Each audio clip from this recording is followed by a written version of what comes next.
and welcome to So Farscape. A fun-filled Farscape fan cast by a fervent fan. And a frankly fascinated first-timer. I'm Cocky. I'm Kay, and this is the story So Farscape. So, Lead us in. Farscape. Yes, this week. No, you do it. Do your thing. Oh, sorry, we are still... I've been looking forward to it. We are following the exploits of American astronaut John Crichton, who actually works for EASA. I never did. Very good. That's such an awkward acronym to pronounce. I know. They never say it out loud, I don't think, but like... No. YASA? EASA? ESA? Whatever. EIEIASA. Okay, yes. So that's the one. Who is on a living starship along with an intrepid band of, friends at this point. Yeah, who right. have been running away from two insane military commanders at this point. Racking them up. We're on number 2. Insane military commander number 1 has made off with Moya's offspring. Yes. A lovely little gunboat diplomat by the name of Tallinn. Very good. I love how you pronounce it like the capital of Estonia. Well, it kind of is. That's how I have it in my mind. I mean, I could go back to calling him Boya, but... there was even another one. Recently... for our Patreon, wink, wink, yeah. For our Patreon, we've been recording fan fiction, and one of them was from 1999, was about the naming of Moya, where I believe the name was... Bob. Which is... Yo, Bob. Which is right up there. Bob? Anyways. You can't call a planet Bob. Why not? It's my planet. Nice Treasure Planet reference there. Not Treasure Planet. Oh, no, it's the other one, Titan AE. Yeah, it's the one.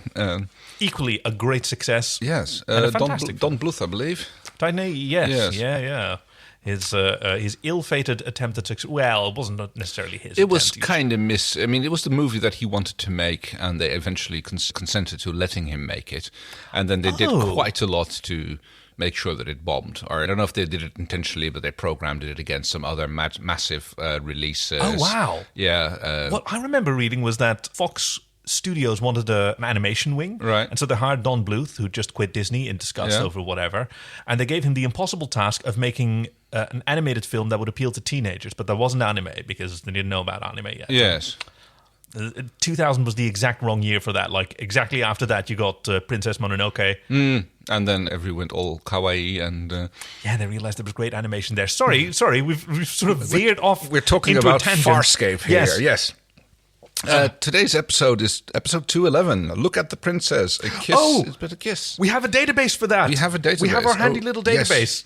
With submissions from our fanatic listeners. Oh, and I need to turn my phone off. Okay, I'm going to leave that in. That's actually appropriate. I'm going to mention something about that later on. Okay. Yeah, because our listeners, who are very, very clever, so much cleverer than we are, send us these synopses. And by the way, if you'd like to send in your own synopsis for a future episode, which is entirely correct and completely incomprehensible, so don't use any names, you can do so with the link. It's bit.ly/SF synopses, and the capitalization doesn't matter. I figured out how to do that. Yes. And I also realized we have show notes. So if you're listening to this podcast, you can click in the show notes, and there's a link to the synopsis submission form there. Right? Actually starting to figure it out. And I'm still sort of stalling while I'm looking for... Oh, I've got it here. So, look at the princess. Billy Roberts says, what will our heroes do when one of their own swaps spit with a local and now must stay on the planet forever? Also, Cupid has struck on Moya. Thank you, Billy Roberts. A planetary trip after another yes or no incident does not work out well for our intrepid hero and plucky heroine. At least they'll always have Paris. Thank you, Chris. Test Monkey 6K has Crichton does his best Kirk. An upgraded Gorn dreams of world conquest. A prince gives Veruca Salt a run for her money. An old enemy does his best Jafar. Stilettos are deadly sexy. Crichton gets painfully hard too quickly. Aaron goes on a camping trip, and Cocky and Kay's kiss. Cocky and Kay's kiss count goes to... Oh, and it goes to 11, yes. Yeah, no, not our kisses. I was wondering about that. After this episode, I'm going to have to revisit the Farscape kiss count because, God, yes. We're talking about Look at the Princess Part 1, A Kiss is But a Kiss, directed by Andrew Prowse and Tony Tilse. Okay. Yeah, well, it's curious to have two directors, but I'll tell you more about that next week. Written by David Kemper himself and... okay, so he's one of the executive producers and creators of the show. Mm-hmm. I love David Kemper's scripts because just the most beautiful word use. At one point, a line from here that I remember is, "Consider yourselves the beneficiaries of largesse." Yes. I always learn new words from David Kemper. Largesse. I mean, I get the drift, but the exact definition escapes me. Largesse is generosity. Yes. That's someone who has a lot of power and and considers themselves very, very generous. Yeah, I muted that. The Empress does seem to be, I mean, in line with what you would expect from an Empress. Looking out for her people and her political program and everything like that. I really, really liked her. I like this whole episode. This arc is quite a remarkable escalation for Farscape, because they spend so many things, so long on a dilemma. To really sort of chew it out.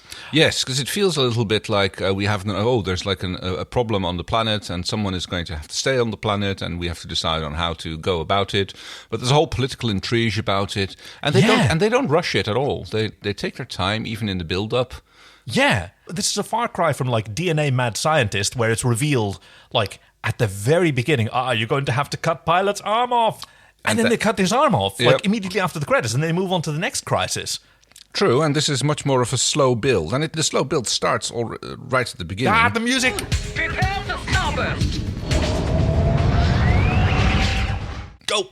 The slow build starts right at the beginning, where we have a little snuggly scene of John and Aaron in the cockpit of the module. Oh, yeah. Fondling at the knobs. They're very floppy knobs, I noticed. They're really floppy knobs and sort of jiggling all the sticks. And she tells him something that I've been wondering about for many, many years. And you have some aeronautical experience. She says, "You pull into the roll." It's counterintuitive at first, but it rapidly increases your distance to your pursuer. How does that... pulling into the roll. Yeah, it sounds like a little bit of... I mean, rolling a plane doesn't really do anything. It just changes the axis. And you kind of pull back on the stick, and that causes the plane to actually rise. But since it's now at an angle, it kind of like starts turning. You keep explaining it. Yeah. I'm going to give a live translation of the gestures that you're making. So right hand up, palm turned downward, yes. And then you have to like compensate with your foot rudder, which controls the ailerons. Sorry, not the aileron, the tail rudder. Waggling his hand like an uncertain North African market salesman. To help with the roll. But that wouldn't do anything for increasing your distance to hands the opponent. Hands apart like a dismissive Italian grandmother. Yeah, so I don't think that would make any much difference. I mean, I can do my hands like this and then... Oh, God. He's doing a lot. This is some kind of... dogfighting. Is that what you're doing? I mean, that's what they were talking about. I assume so. I mean... Some kind of weird 70s disco dance, I think, that you were doing with your hands. Which is... That's big fish, little fish, cardboard box. Yes. I do this all day. Oh, we're actually being prescient. Like, a lot of this stuff actually shows up in the episode. But yes, we're ahead of ourselves. So Aaron is handling John's module. I love my module. While they're tucked in the cozy little hangar bay of Moya, they're doing their argumentative flirting. Yes. Aaron, my module is a research craft. It's not built for hairpin maneuvers. Would you like to learn how to do this, or are you content to continually display your ineptitude? My ineptitude? You mean my improvisation, the kind that bails your sorry... I'm sorry. I'm sorry. What is that smell? It seems to be going swimmingly, and then suddenly Aaron goes like, nope, stop, hits the eject button, the canopy goes flying off. I love that. She just kicks the emergency escape hatch. Yep. Instead of just lifting it. Just... Bail. Retard. It came after a rather steamy setup where he noticed that she'd scented her hair, and she'd scented her hair for him to. I didn't do it for you. I did it for me. But then she did want him to notice, and then and he did, and suddenly that wasn't good either. And I mean, I don't know. She initiated the kiss, and then she backed off out of fear. And and she set up the whole situation. And I won't be a slave to your hormones or whatever it is. I thought it was so great, because that would have been... Aaron would have been me. Like, really wanting something, getting into it, and then being absolutely terrified because you have no idea where to go. Yeah. And in her case, certainly, like, not having the experience that you can just sort of feel things out and see where they're supposed to go. Right. Her experience with romance was heavily regimented, literally. Yeah, right. I mean, he's hot, we'll bang, and we're going to get rotated out soon enough anyway, and then we won't see each other again. Yeah. You sort of detach and you don't get attached. So this is kind of, I can understand why it's terrifying for her, but also why John won't accept that. What am I doing wrong? Why are you being so wishy-washy? Shoves her up against the door, which he does mention that he is Standing at attention. He is, yes, apparently so. I thought he was talking about her, actually, but yes, fair enough. A little bit, yeah. This is all observed by Chiana, who's like smugly offers advice to John. Yes. Oh, he doesn't want it, which makes her want to give it to him even more. Yes. Makes me want to give it to you even more. Grinds up against him. Chiana, throughout this whole episode, has been just amazingly insightful. Yes. She completely understands what's going on. She advises John to be fast with the body and slow with the soul. Like, yes. Whoa. Fantastic advice. Well, okay, not necessarily fantastic advice for everyone, but fantastic advice in this situation. She's so insightful. She does a lovely little hip waggle of her own, in which I notice you can actually see the fact that her midriff is basically a part of the outfit that she's wearing. Oh, yeah, and it's like, apparently in order to prevent Gigi Edgley from smearing body paint all over the sets and everywhere. It's like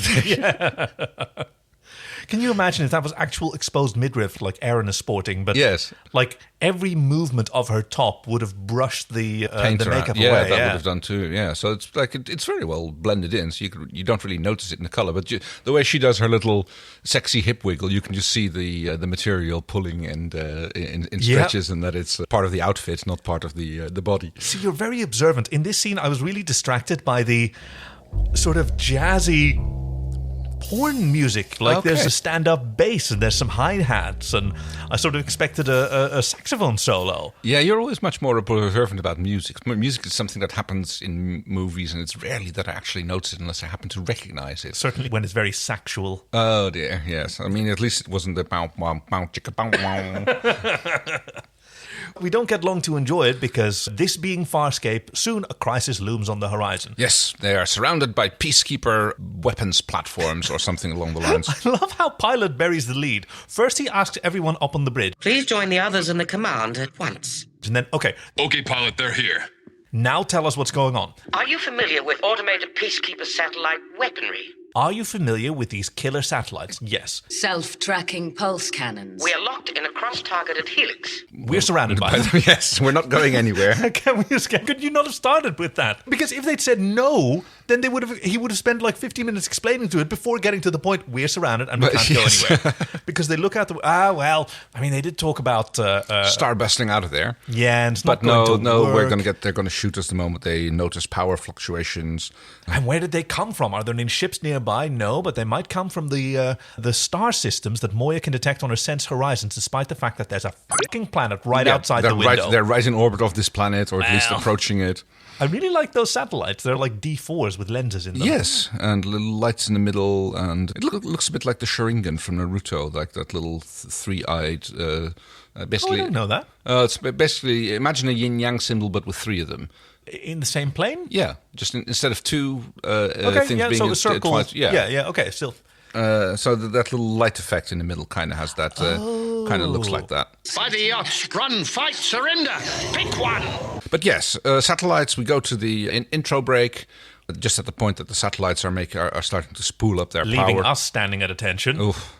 But then they get called by a representative from the planets below, and we start off with Rigel being hushed by John, even though he goes, But I am our best negotiator. Our best self-serving to hell with everyone else, you just shut up. Negotiating for what you want and what you think is the best, and not necessarily what everybody else wants. And has he ever done them wrong while negotiating? Well, other than the time that he got kidnapped while he took a part of Moya, which was rather important, just so that his staff would look a little bit more important. I mean, that wasn't intentional. Exactly. He was going to be kidnapped anyway, and that wasn't any fault of his. Well, and there was the time that he betrayed them by going to Garnak Base in order to barter for himself.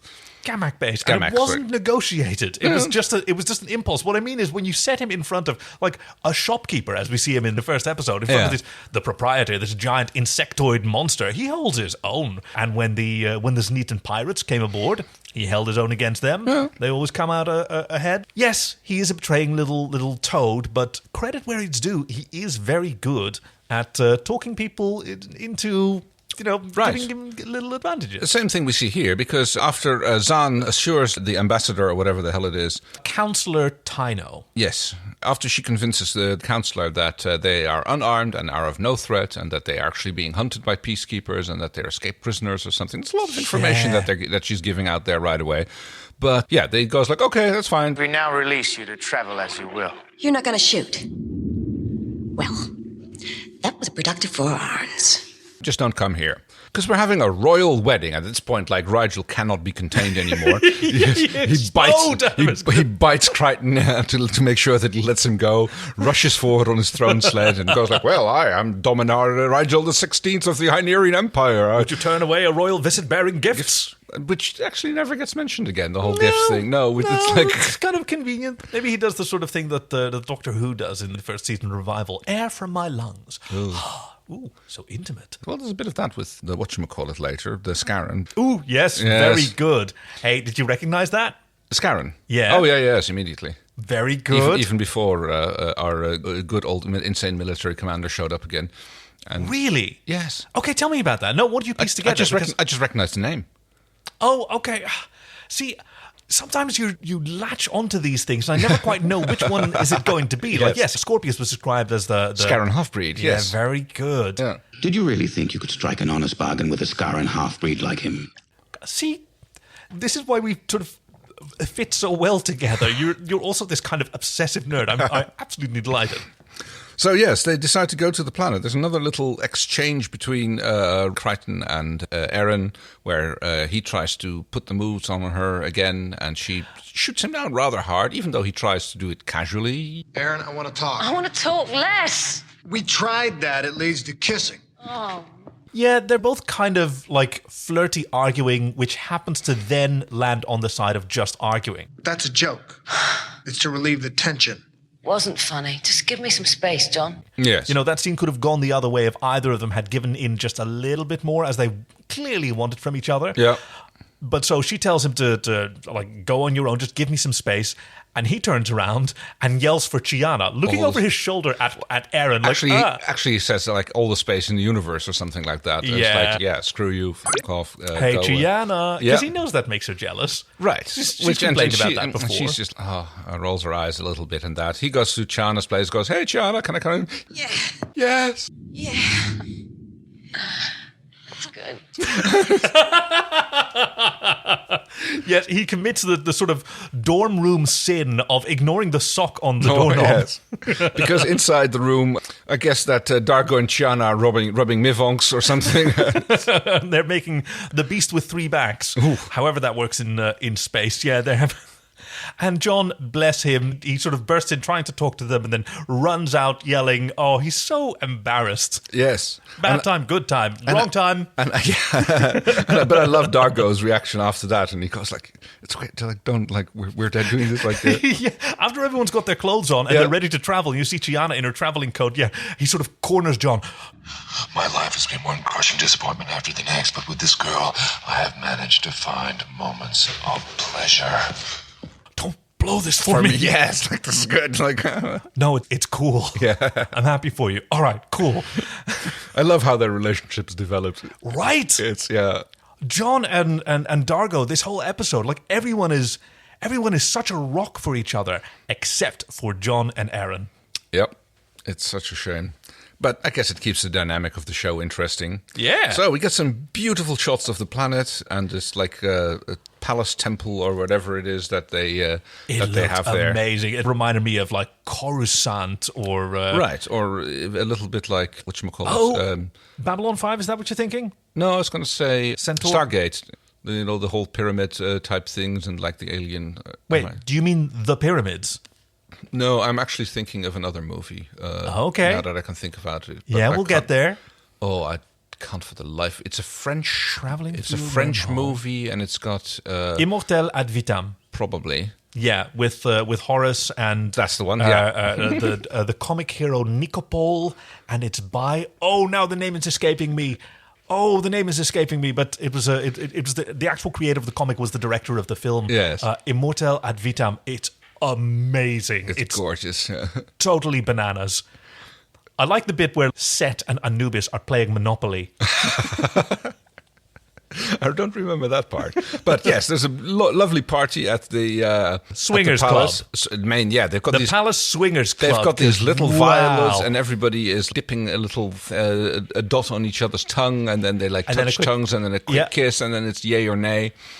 It's kind of sexy. Like they've done bar scenes and like dance club scenes before that have not been hugely successful. I'm thinking, for example, of Sykar, or was it Sakara, with the Tanit route when they go down to fetch Dargo, and you've got the planet of the ski hat people, and they're all doing these weird jolting dances of snapping back and forth between two positions. And here we also have very spacey dancing, but it's beautiful. They've got some dancers here. The bar scene in Dream a Little Dream, that was pretty good as well, although that was Oh, more like yeah. a more actual bar stuff going on there. Yeah, it was more of a dive. More of a drinking hall, yeah. This is an upbeat. This is a very high class party, and so I noticed that like John gets kissed twice very quickly, much to not much to Erin's chagrin, although she does seem Confusion at Yes. first. Like, what's this? But I immediately noticed that everybody's like the moment the kiss breaks, I was like, oh, Sorry. like disappointment, and Yeah. even though John is going, oh, this place is great, everybody's never kissing me. leaving No, this spot. Yeah, they're just, that's too bad. Erin gets an offer as well, but she firmly declines. No. No. Try him. He seems to love kissing. Oh, no. Yes, I love how she declines several times. Like the first time it says nope. The next time someone offers the vial to her, she just takes the vial and says, Go away. Yes. The best one comes later, though, but yes. Yes. So this whole sort of bar scene, I kind of really love it. There's even some aliens in the background, but for the rest, everyone's like white Australian hot, a soap opera, beach quality, gorgeous. There's some cool music in the background, reminding me a little bit of the Buck Rogers space disco music, but a little bit more successful. Yes, 30 years of musical development. And upstairs in the VIP lounge, we have a few people sitting around, amongst which we get, I think it's our first look of a Scarron. Very good. And I love that mask. That was so good. Yes. When you see him just standing there at first, you go like, okay, it's a dude with a big mask, but then it moves and its lips, and it looks so amazing. Right. Yeah. Oh, this was an incredible creation. I read about... Yes, I wasn't able to show you that page from the Creatures of Farscape book, unfortunately. There's some sketches in there that you ought not yet to see. Okay. But yeah, this is a marvelous creation. Like, the Scarrons had not been designed when Scorpius was called a half-Scarron hybrid or a Scarron half-breed. And so I guess Dave Elsey went back from like, what does Scorpius looks like? And what if we exaggerate that? And what do we get there? And he wanted them to be like extra tall and have a person with a whole animatronic armature extending the head. And it's a bit lizard-like but still having a goatee and other... it's an amazing creation. It looks fantastic. And they're having a little discussion about, apparently, the princess who needs to be married before her 18th birthday or whatever it is. If Princess Catrala fails to wed by the anniversary of her birth, the throne goes to Prince Clavor. In order to be eligible for becoming the next empress. Because this miscreant is Prince Clavor, who is second in line to the throne, who is being manipulated and encouraged by the Scarron ambassador. Yes. You will be king. So there's been a little bit of politics talk at this point, and I'm super confused here. So apparently this planet is a breakaway. It's like the lost colonies from some sort of Sebacean. Yes, very good. Break off from the Empire, and they have Sebacean weapons platforms, but they're also making trouble with the Scarrons, or at least they seem to have some sort of involvement with them. And I think the Emperor says something about it later on, where they kind of have to stay nice with the other one, but not too nice, because then the others will attack. And yes, so they're maintaining their absolute neutrality as their way to survive. So you got it right.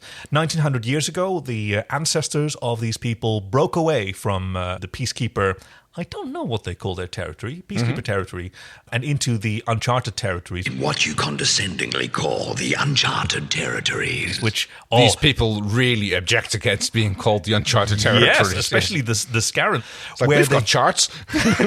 Yeah, we know where we are. Yeah. Where they apparently thrived and were quite successful and now maintain political neutrality, keeping the major policies of the peacekeepers and the Scarrans at bay by favouring neither. If we recognise the Scarrans, peacekeepers attack. Pact with peacekeepers, Scarrans invade.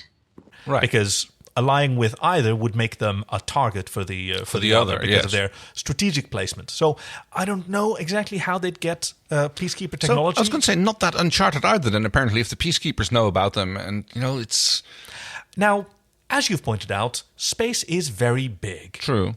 So it may very well be that for a given sector of 100 cubic light years, that the 8 major star systems, which are centers of trade and politics, but you wouldn't necessarily know all the other 800,000 stars and planets that are scattered throughout. But as the Scarran mentions here, you might consider it uncharted, but we know where we are. It's like we know the local area. This is what I'm saying. You may know where you are and where some planets in your immediate neighborhood are, but probably in peacekeeper territory, 100% of the volume has been charted. Right. And there just are no backwater planets that they don't know about and can't tax. That's also a popular one. Fair point. Yeah, lots of cool politics because, yes, that is the situation. It is a tenuous time, and this is why the Scarrans are interested, because if they get Prince Clavor installed as the next emperor, then they will have an alliance with the Scarran Imperium. Which, for some reason, the prince gets to be the next emperor, and that he's willing to make nice with the Scarrans in return for that. In return for the Scarrans' help in him ascending the throne, because they have poisoned the Princess DNA. Katrala's DNA. Yes, so she is not compatible. So it turns out all the kissing is here some sort of genetic compatibility test. You do the little drop thing, and then you swap some spit, and then if it tastes good, then it's you're a match, and if it tastes bad, then you're not a match. Yeah, and now we're compatible? What the hell does that mean? Just skipping over all the boring parts of actually getting to know each other and just getting straight to reproduction. Are we going to make beautiful babies? Yes. Which seems to be the only thing that matters in this culture. Very, very heteronormative and reproduction focused, but I guess maybe that's why they've been so successful. Right. This is only the reproduction dance they do, and we don't know anything about their other mores. Maybe this is just a way to find the people you are biological comparable with, and then you have a marriage of understanding with them, and it's perfectly acceptable to explore and do whatever you want with anybody else. I mean, like the princess says, I'm not going to make you miserable. That's sweet, but I'm just thinking, if this is what they do in a swingers club, what the fuck does a church look like?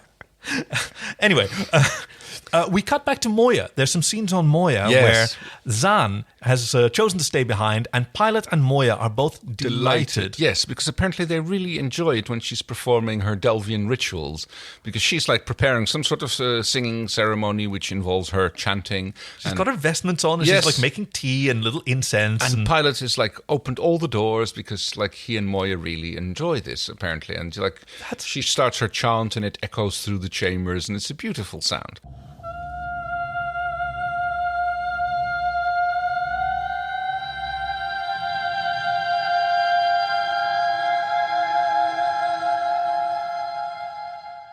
I adore these kinds of scenes of just life on Moya and the little moments of pleasure that they can enjoy. And it's a beautiful sound as well. It is. It sounds fantastic. And it rings off Moya's walls. And you can see Pilot just being transported. Yes. Never seen him so sweet. So sweet and content, yes. So, in the club in the meantime, Chana and Dargo have a little spit swap, which doesn't turn out particularly well. But Chana, being their ever-practical self, is well, I mean, we're not genetically compatible, but that's not what counts. Yeah. That's only our DNA, not all the cool stuff. Not all the fun things. Which sways Dargo to that point of view. Okay, so this is where someone comes up to Aaron, waving his little flask. And he waves her little flask from him. And blows him off quite aggressively. Go away. He doesn't. He's not having any of it. But then at this point, she just empties the flask in Rigel's mouth, dabs it on her own tongue, fiercely kisses Rigel, much to his protest.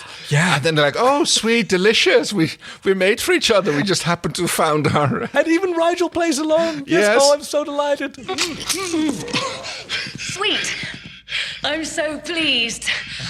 Me too. How unexpected. And the guy just goes, well, I wish you the best of luck then, or something, what he says. And they both hurl. Yes. This was when, and I told you I'd come back for it, Claudia Black's cell phone went off. And as is tradition, apparently on Australian television productions, she had to buy a case of beer for the crew. Yeah, that seems fair. Oh, what a good time they must have been having here. Yes, unlike on Moya, because Zahn's religious, observances, that's the term, are rudely interrupted as Moya picks up a full battle carrier. Yeah, I've started wondering about that. Carriers? Exactly. Like, where's the carrier half-command light? carrier? Like, the skimmed command carrier. Well, I mean, okay, so when we're talking about, for instance, American aircraft carriers, they always sail in what's called an aircraft carrier battle group, which contains several destroyers and other support ships. Oh. It's never just an aircraft carrier. It's like it's an aircraft carrier battle group.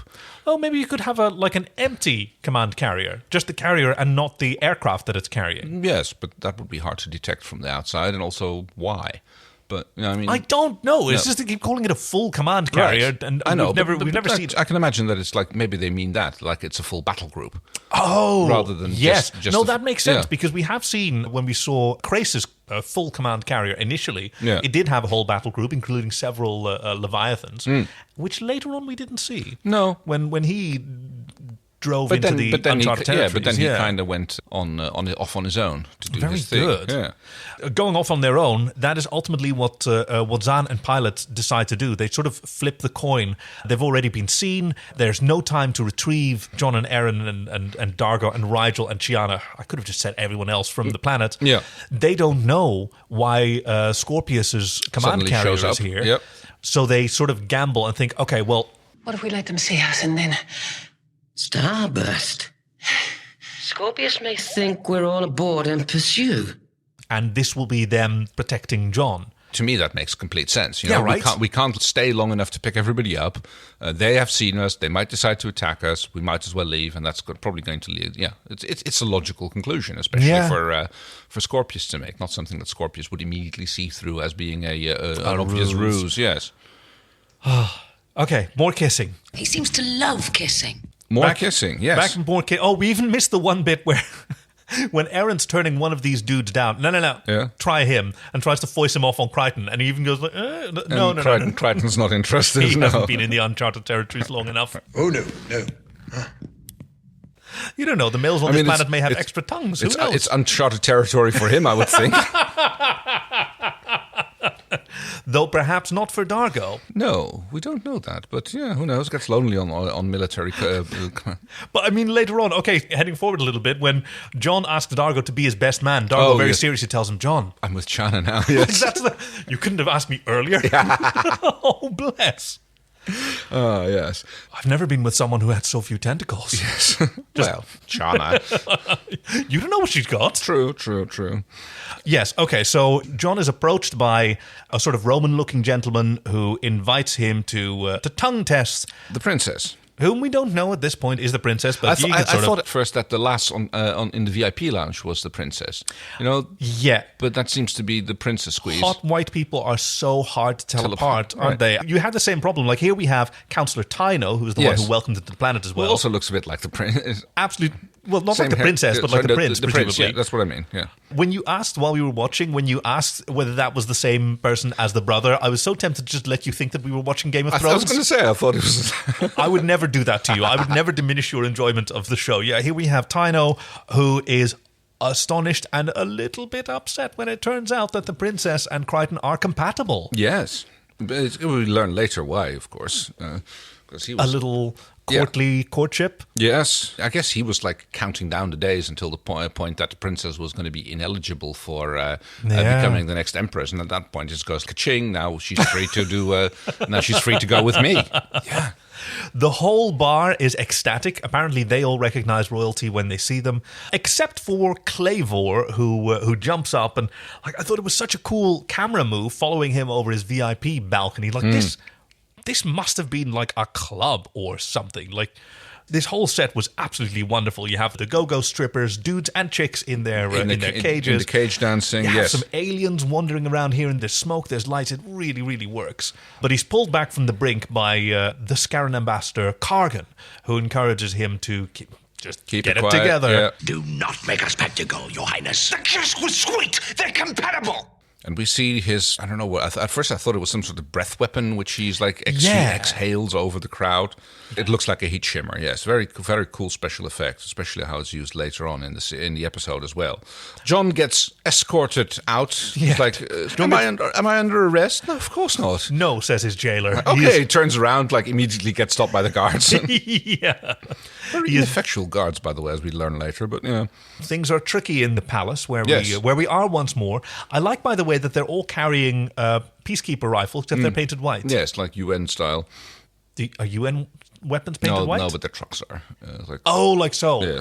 Yeah. There's a lot of white here anyway. It's like everybody's wearing white here. Gosh, they sure do love their bleached robes. I wonder if maybe they've had some trade agreements and like obtained Scarran food supplies and peacekeeper weapons as part of their political maneuvering. And 20,000 tons of white cloth. Bleached in the sun. It used to be red. They got it all from Sykar, Yes. but oof. Front fell off.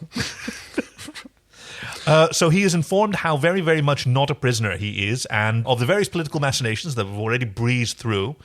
And he turns a corner and he encounters Prince Clavor, who's being attended to by a sort of lizardy-looking woman. Mm-hmm. Did you recognize her, by the way? No.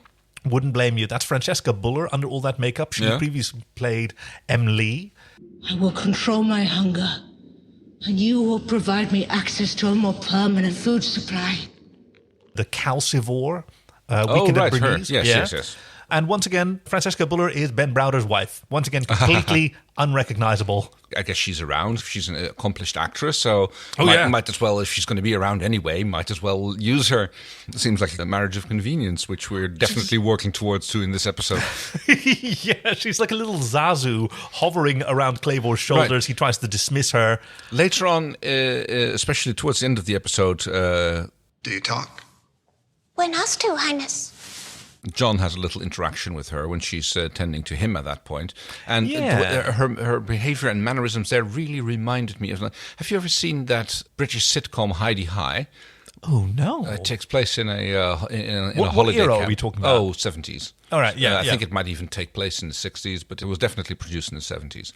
And there's just like one of the little ladies from housekeeping, and she's also kind of got that mousy behavior and very deferent towards everybody else. And it kind of reminded me of that. She reminded me of Mrs. Doyle from Father Ted. Right, yes, similar character. You're right similar type of character, although Mrs. Doyle is far more...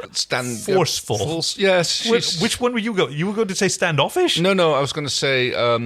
adamant, it's not even the worst word for it as well, but... Indefatigable. Yes, has a certain... Inexorable. Will you have a cup of tea? You will. Would you like some biscuits? They got raisins in them. Sorry, they got cocaine. The other way around. Yeah. There's cocaine in them. Oh, no. I mean raisins. There you go. So Crichton realizes he's very, very not a prisoner. Except and he can't leave. But is this my cell? No. Yes. It's your room. Yes. It's your room. So he jumps on the bed with his shoes on. Actually really enjoys it. Apparently it's more comfortable than the digs on Moya. Apparently so, yes. Let's see, there's like a scene with Aaron and Shanna and Dargo, but I can't remember what it they've partied goes. really hard. Did you see Dargo dancing early on, like flinging his tentacles around? It's fantastic. But they're wiped out and they're not very much sure about what to do. And they've already tried getting to John, which they've been denied. So the security's like super tight around him now. Oh, yeah. And meanwhile, Dargo and Chiana spent all night in the spaceport trying to locate that's this little thing Moya, which completely gets glossed over as they're gone. Moya's gone. And they sort of deal with that because the major problem is that Aaron is really upset that John is even considering this plot. And Chiana, once again, incredible, sets her straight. Hey, you've been leading him along. You haven't been honest with him. You've had your chance. And you only want the ones that you can't have. Like, look at that guy over there, points at someone in the background. Also, eligible, rich, handsome, probably a lot of fun. You don't want him. How many times has he tried to come on to you? What, 3? 4? Look, he's well-bred, he's rich, handsome. Perfect. You're gonna let him get away too. You know why? Oh, go on.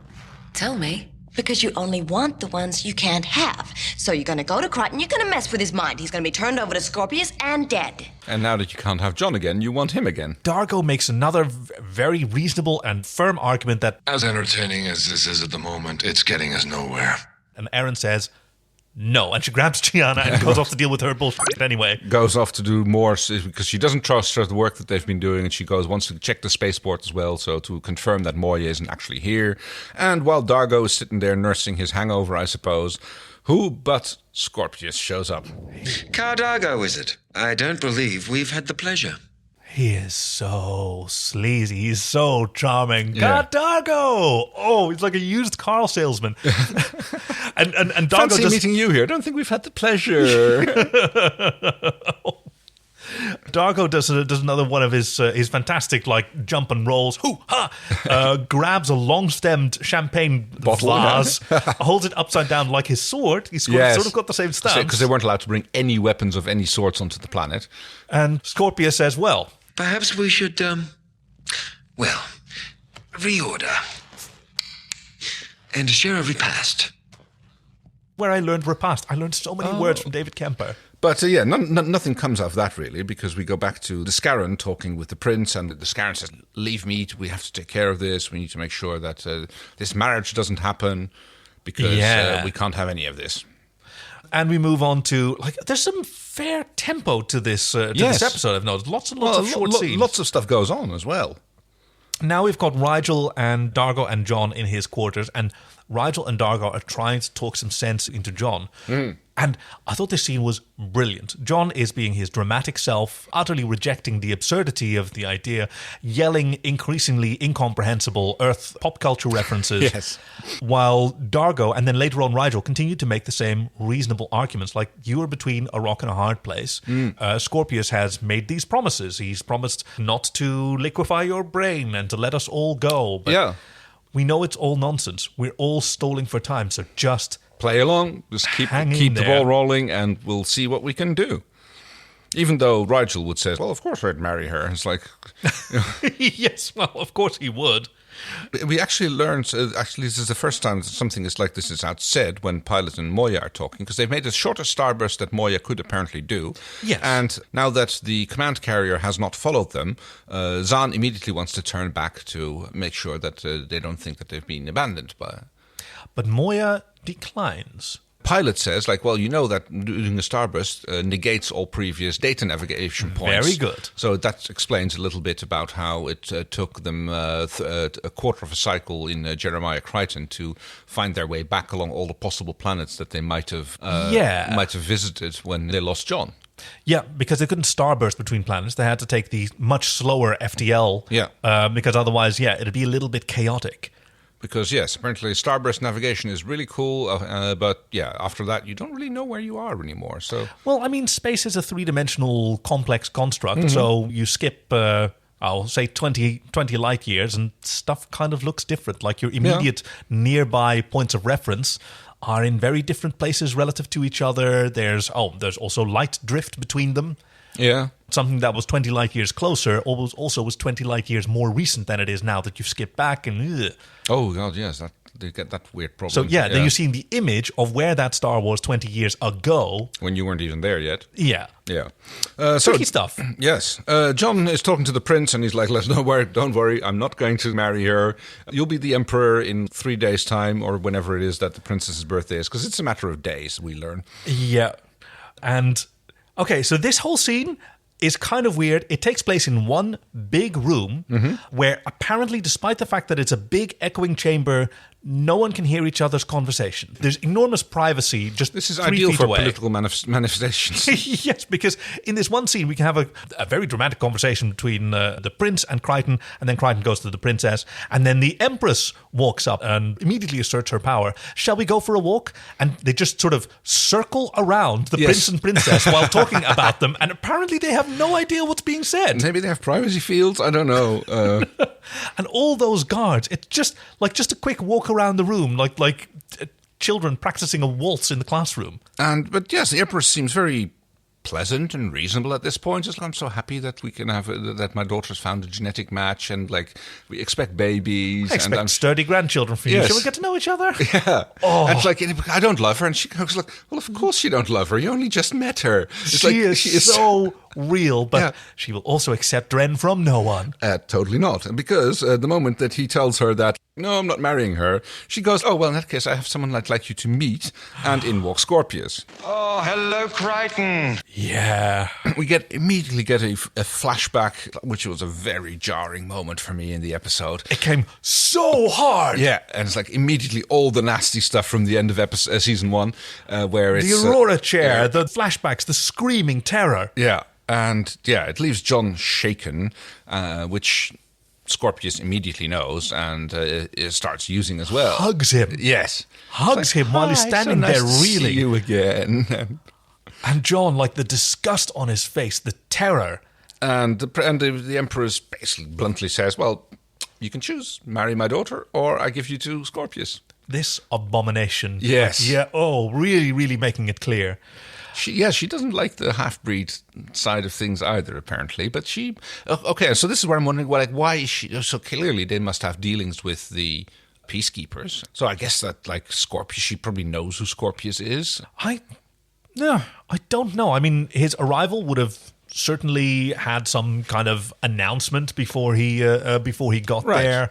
Certainly, like, they've talked about the Scarran half-breed. So they're probably not that common, certainly considering the enmity between those two polities. Look at me with my my vocabulary. I'm like little David Kemper there.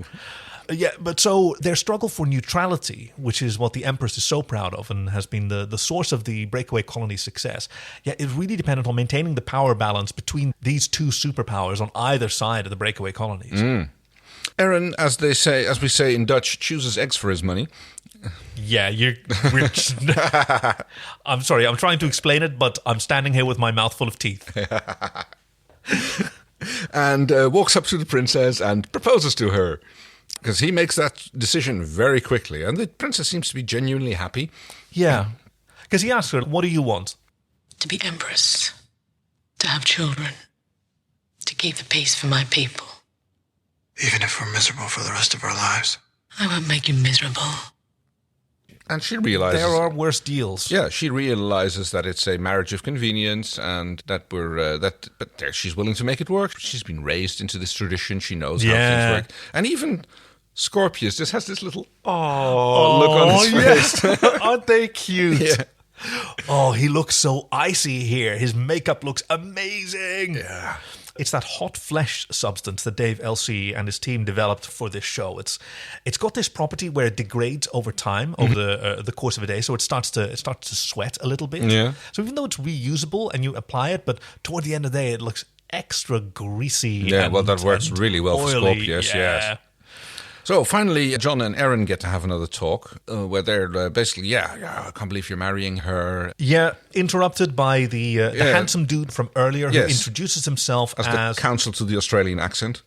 Yeah, John introduces himself as an astronaut. Dragon Casanova, cousin to the crown. John Crichton, astronaut. Which is kind of funny because half the people here are astronauts. I guess it like... Yeah. He still says that in a way that it's like it's supposed to impress people, but, you know, lots of people travel in space here. I guess it would be as impressive as, like, saying that you can swim.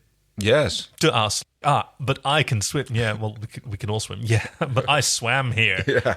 Okay, well, fine, if you want to be impressed with that. This dude, by the way, I have his name written down. That's Aaron Cash, and we've seen him before because he was also in Zahn's flashback as Bital, her lover, whom she murdered. They're still fishing in the pool of Australian soap series actors, I suppose. Beautiful, beautiful men, yeah. I see his hair's grown back in the meantime. He's really showing off that chest. That was like a year ago at this point, because we're halfway in season 2. And That's true. Was like, so, yes, I'm pretty sure that they can make that happen. So she spurns his advantage again, and off they go to mope some more, at which point Crichton points out just how many guns there are around, which Aaron has been noticing. Yes, there's like lots of guards, which apparently are there for John's benefit, because they don't trust Scorpius, apparently. Yeah, or anyone, in fact. No, because this is precious genetic material and it must be protected at all cost.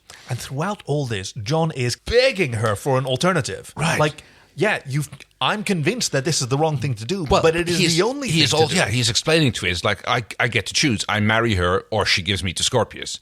And I'm not going back to Scorpius. And Aaron doesn't have an alternative to offer, but she won't accept this either. She tries to tell him, there's never been anything we couldn't overcome together. And he says, except us. Except each other. Yeah. Into the betrayal garden. Oh no, it's not the betrayal garden yet. It's the kissing garden. It is the kissing garden because apparently the prince has been getting it on with the counselor or the ambassador. Or Counselor Tyno, yes. Very good. Yeah, that's the one.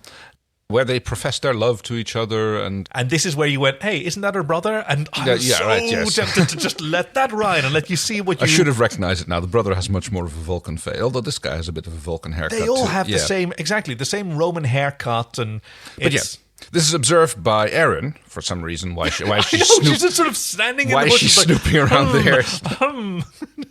What was she even doing out there? Who immediately goes to tell Zargo and Dran. No, it's like Chiana and Dargo about this.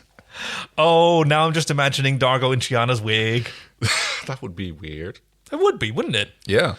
I have a hard time telling these scenes apart. It is very difficult, yeah. But in the moment themselves, I was completely riveted. This is why I took so few notes about this, because I was just...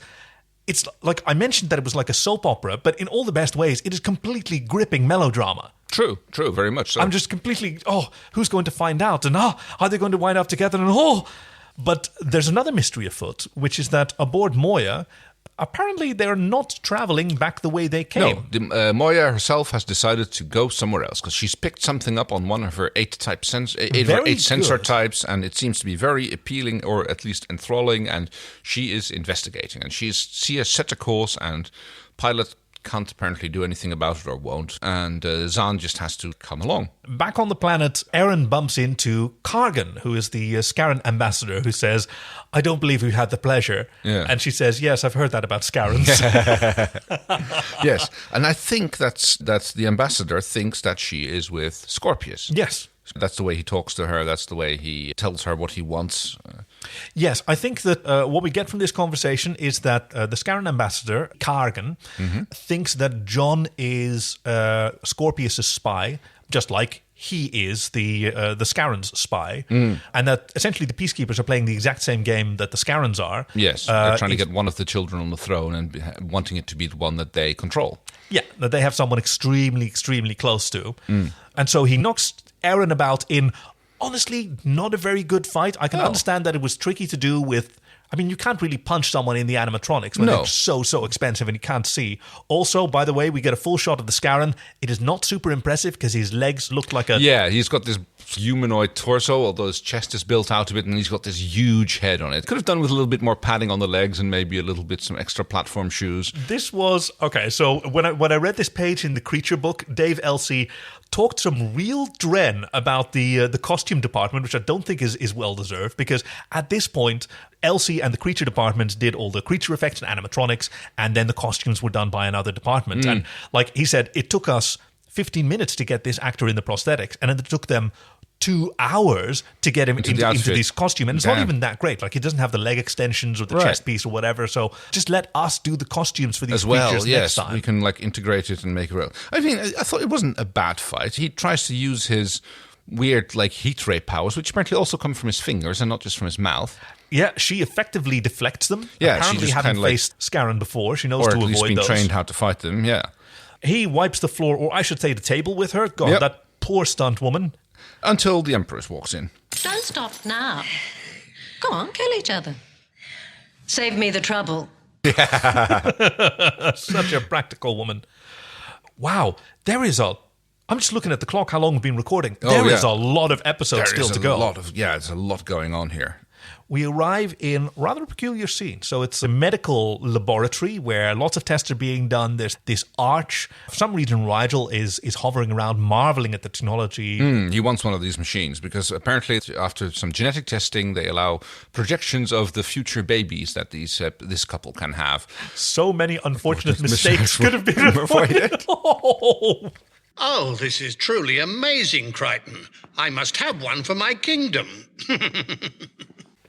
But yeah, I really like how regal Rigel is here. I must have one for my kingdom. This is beautiful, beautiful speech. A little bit of emotional manipulation goes on towards John when they show him a baby he could have with the princess, and then later the same kid as I can't tell how old kids are, 5 or 6, I suppose he is.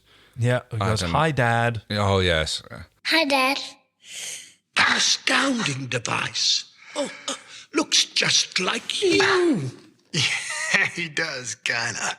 Yet he may be able to overcome it. Now, this is... Okay, it's been long enough. We can talk about this now. This little toe-headed boy is actually Ben Browder's son. Oh. Which was not talked about. And the fans were also this was one of those public secrets. Ben Browder and Francesca Buller were quite public figures, but they did not discuss their children. Right. And the fans at the time, I remember this from looking at the forums, were extremely protective of it. Like whenever a question came up, like, hey, do you think that was Ben Browder's actual kid? And the answer was always, we don't talk about Ben's kids. Yeah. Fair enough. Now, of course, this boy did grow up to be, in Ben Browder's own words, an 8'9" linebacker that he couldn't really keep under control as well as he used to. Fair enough. But I love the comments like, oh, he looks like you. And Rigel goes like, yes, hopefully he can overcome that. But now we're in the Betrayal Garden. Betrayal Garden! Yes, because apparently plots are being machined or machinated. What is it called? Yes. We're in the machine shop for the plot machine shop, yeah. Because this is where the Scarron reveals his plan, and also the fact that he's been quite blatantly torturing, manipulating, whatever it is, both the prince and his wife. Squeeze. She says she won't marry him unless he actually ascends. Presumably, he would also have to marry before his 18th birthday. Probably. Or whatever it is. Yeah, well, something like that. Who knows? Can you see past childishness to realize any betrayal means your instant death, even if mine follows? Yes. I'm kind of surprised here that this Scarron can just do this to the second in line to the throne. Yeah, right. And there's no a couple of guards hanging out there going oi, what are you doing to him? Apparently, Clavor is not so well protected as the actual lineage. God, this poor man in the suit, by the way, was the same sort of stunt performer, Gavin Robbins, who also played the Kidva. Mm-hmm. So once again, in a suit that he can't see out of, and this time he got strapped in a sort of lizard-like anxiety chamber in the middle of Australian summer. He could only survive in there for about 15 minutes because there was barely any air holes. Yeah, it must be hellish. Especially when they're standing and doing the outdoor scenes and there's no airco or anything like that. It must be.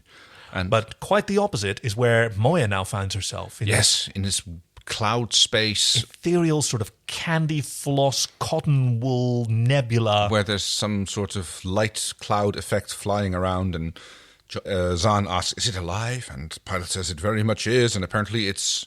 Yes. The creators, I believe, the builders? The builders. The builders, yes. The builders. The creators.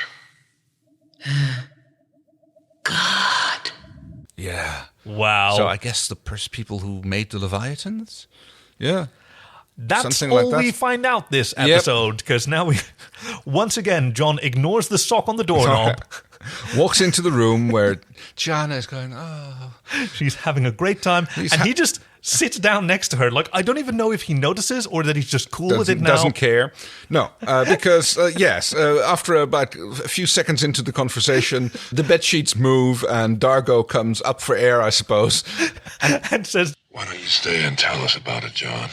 started, yeah. Which he completely ignores or takes as straight. Now, what I was wondering about in this scene is like, how does Dargo keep his beard so perfectly, considering what he's just been up to?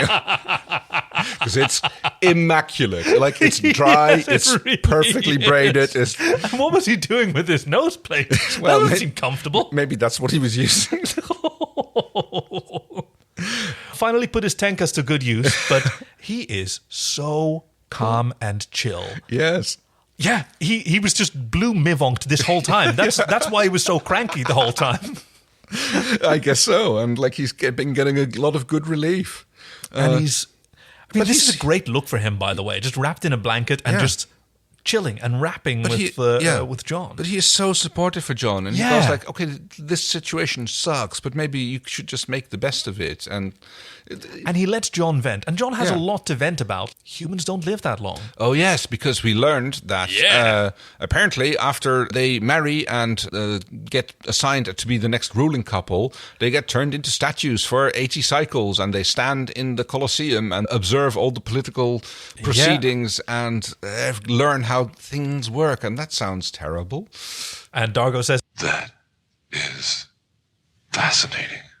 This is a great time to turn into a Vulcan, but he lets John vent because the situation has not changed. It's still necessity. Yeah, it's still Scorpius or marriage.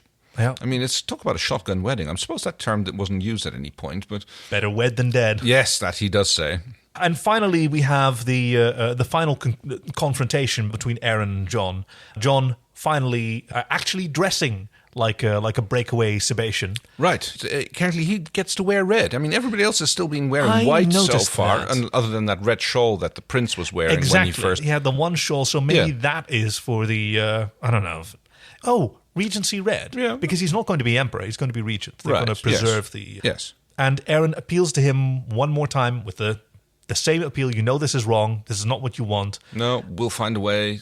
And he goes like, she still doesn't have an alternative for him. So no, and he's still scared witless out of for anything that Scorpius might do to him. He's in my head. Back of my mind, corner of my eye. He scares me. Aaron and I can't shake him. I don't know what you're talking about, but there's never been anything we couldn't overcome together. Except each other. She stomps off. He gets ready. And he asks her to attend the wedding. Yes. And she says that she won't. And like he wants her there, he needs her there, and like she won't. No can do. And he even says, aren't there things that we need to say before it's too late? And she says, the only thing left for us to say is goodbye. Something that she's never said to him before. Yes. Oof. And out she walks. Mixed signals again. And no kidding. Mixed signals enough to give you whiplash. Set up because once again we find out that Sebastians have paper necks. Yep, because some sort of ambassador walks in, snaps the guard's neck, points a thing at John, misses, big fight, more guards come running in who apparently are on the side of the of Clavor, Clavor, yes. And he aims some sort of weapon at John that turns him into a sort of crinkly... Right, so he sort of looked like he did when his helmet was cracking. He was exploding in the dream sequence. He got much more blown up there.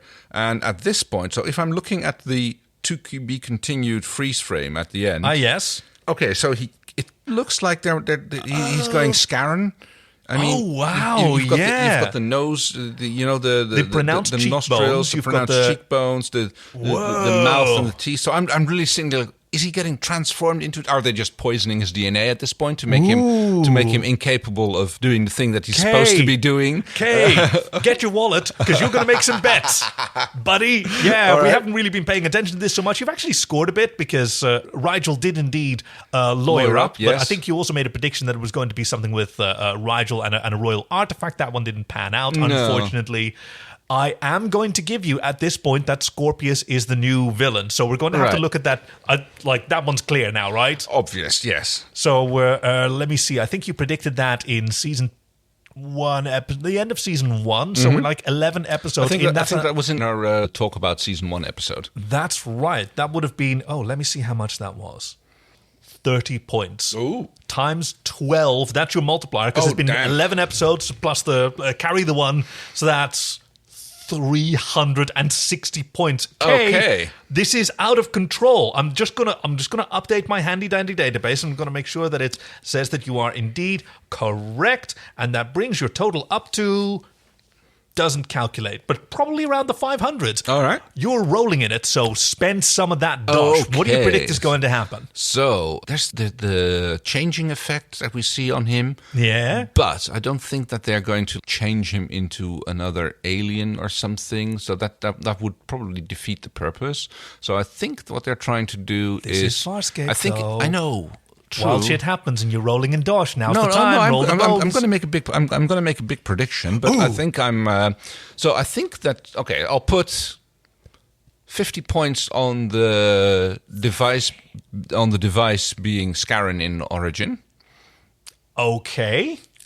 And I'll put another 50 points on it being messing with his DNA. All right, cool. Big wagers, I like it. That's what we're going to do. I mean, they're going to be resolved in the next episode. So exactly. The payback isn't going to be very high. So I have to wager a lot of points in order to get a little bit of return on investment. All right. Anything else that you want to bet on? I mean, we have the royal wedding. Is that going to go ahead? Is he going to get turned into a statue? Is he going to go with Scorpius? These are the options that are being laid out for us. No, or do you see anything else sort of happening? No. Yes. Okay. 10 points on the fact that we're not going to see anything relevant about Moya and Zahn for the first third of the next episode. First third. Okay. Yeah. All right. And they're going to come back. Another 10 points on the fact that they're going to come back with something relevant that's going to, it's very vague, that's going to resolve the situation other than being there. That they're if you want to say that like Zahn and Moya save the day, right? Is that what you want to say? Well, I'm not sure about that. It's a tricky one. I think that there's going to be a political. Okay, I'll put another 10 points on. There's going to be a political overthrow in favor of the prince, and that there's and that's something that Zahn and Moya and Pilot come back with. That's going to. No, yeah, I'm in two minds. Either they come back with a way for them to pull them out after everything's gone to Dren, or if that there's going to be some sort of resolve of the situation on the planet here. So, that's a very hard choice for me to make. I'm going to have to put my foot down and what do you think is going to happen in the next episode? Right. No, I mean this would be both the next episode. So that's. I think that. Pilot and Zahn are going to show up in time just to pull them out after the whole situation Pilot goes and to Zahn Dren. save the day. Well, after the whole situation goes to Dren, and at least our heroes get saved out, and there might be political problems left on the planet. And that was a 10-point wager, did you say? That seems like okay. No, that's fair. It's your Farscape fun. I've put more than 20% of my points in these wagers at this point already. Oh, you're such a tenderfoot. Well done. Thank you. Okay. Right, time for the Willies and the Woodies. Willies and the Woodies. She gives me a Woody. She gives you the Willies. There was a lot of Woodies in the singles bar, I think. Oh, yes. I think my Willie goes to the flashback. The moment that yes, that was really chilling. had me well, I wouldn't say creeped out, but that was just like, oh my god, yeah, you so feel for John at that point when you see that all those bad memories shooting back into him the moment that he actually sees Scorpius, and how he talks about that, like how Scorpius is at the back of his mind always. He's always looking out of the corners of his eyes. Very good, you caught that. Yeah, very much so. That was yeah. No, I'm kind of with you there. I think my Willie is probably going to go to the. I didn't like the fight between Eren and the Scarran. I know it's tough to do, but it's tricky to do with such a unwieldy creature. And right, yeah, I don't know. I mean, it just at least she kept a shirt on. Yeah, he is as Test Monkey 6K mentioned, he is an upgraded Gorn. He is too, very much so. Oh, see. You'd think that my Woody would go to the Scarran, but it's going to go to the Empress. I really like that character. Just the supreme confidence, the grace, and willingness to do what needs to be done for her empire. Yeah, I would completely trust her to take care of me if that's what she says she'll do, and that's what's to her advantage, and also to throw me to the wolves. But I think she'd give me a chance, like she does with John. She gives him a choice. I kind of dig characters like that. Yeah. So my Woody was probably either goes Chiana for being like her not upstanding, but her supportive self. That's the way to go. Like how she's very level-headed. She's very supportive in her own way, even though she's getting maivonked by. Yeah, she's rubbing mivonks. Yeah, yes, but she's trying to tell Aaron and John what they need to hear, and they're just not listening. Yeah, because I guess they hear it, but they either they know it's true and they just don't want to own up to it, or else the club scene in the beginning, that was fantastic. I just loved all the way that was shot with all those cool little bottles of LSD that everybody was dabbing on each other's tongues. It's like do the dab. Yeah. Oh, actually, another Woody. Yeah. Dargo and Chiana getting it on. Like, they looked like they were having fun. They were having a lot of it. Tony Tilse was brought in specifically because he'd handled Dargo's sex life before in Vitas Mortis. You know how to do that. Yeah. Okay. So, yeah. Wow, what an episode. Do you have a name for it? Oh, for the episode? Ooh, let me have a quick look at my... Please don't come up with anything terribly clever so that I can be clever for a change. Okay. No, I don't think I have anything that jumps out. Yes? Okay, so what was jumping out to me was at the club scene where everyone was kissing, all of the spit being swapped, like even without a major pandemic like this, it just doesn't seem very hygienic, especially because there are diseases that are transmitted like this. We call it Pfeiffer. It's called a mono in the Anglosphere. It is the kissing disease, but its full title is a little bit longer. And so we even mentioned the anime earlier. I would call this episode Princess Mononucleosis. Yes. And that's the story so far, Farscape. We'll see you next week with episode 212. Look at the Princess Part 2. I do, I think. Will he or won't he? That's the question. And the old foe shows to pay his respects. Plus, Dargo has a confession to make. Meanwhile, Zahn has to face off with a Celestial who looks like and sounds a lot like Rigel. Thank you, Billy Roberts. You can find us at SoFarscape on Facebook, on Twitter, and on SoFarscape.com. And if you'd like to chip in, go to patreon.com/SoFarscape. And we've been really overwhelmed with the support that we've gotten. So thank you all so much. To our new patrons, we have Ben coming in. Jay, thank you so much. Great thank you as well to Peter. Bless. Leave us more information so that we know more than just a first name if you want. Actually, yeah, we should be better about this. Yes. Okay, well, we'll figure that out. Maybe we can have, maybe they can give themselves fun nicknames. God, I wonder what Wookie Titty is going to come up with now that he has an opportunity to say a nickname. Okay, dear. Anyway, thanks again so much. If you want to chip in, there's bonus nonsense like GIF packs and fanfic readings that we've been doing. Yes, we have various levels of patronage. There's tiers starting at $1. Everybody gets the same goodies, such as the GIF packs. Us reading the vintage fan fiction from when this was just airing. Yes, we're going through stories which were written no later than the production date of the when the shows were aired, so that anybody who wrote those episodes doesn't know anything that I haven't heard of could know. A perfect crime. I'm Kaki. I'm Kay. So Farscape, so good.